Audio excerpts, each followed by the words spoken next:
মানুষ যদি আপনাকে গুরুত্ব না দেয়, মানুষ যদি আপনাকে অবহেলা করে, মানুষ যদি আপনাকে ভ্যালিউ দিতে না চায়, যত্ন করতে না চায়, মূল্যায়ন করতে না চায়, সেক্ষেত্রে আপনি কি করতে পারেন?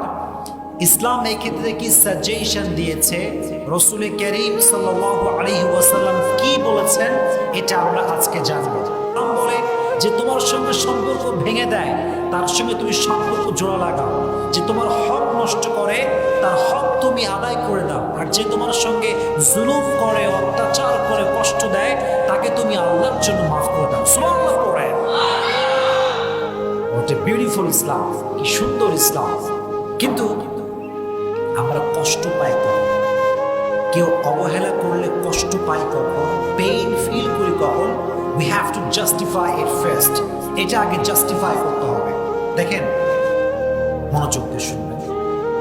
যখন কোনো একজন নির্দিষ্ট ব্যক্তির প্রতি আমাদের অনেক মায়া, অনেক ভালোবাসা এবং অনেক আশা থাকে, এক্স্যাক্টলি সেই ব্যক্তি যখন আমাদেরকে কষ্ট দেয়, যত্ন না করে, গুরুত্ব না দেয়, তখন আমরা প্রচন্ড পরিমাণে হার্ট ফিল করি, কষ্ট পাই।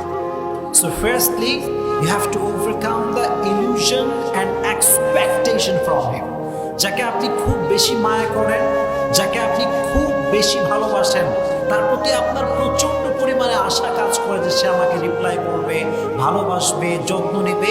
এই ভালোবাসা, এই মায়া এবং আশা তার থেকে কাটাতে হবে। রাজি আছেন ইনশাআল্লাহ?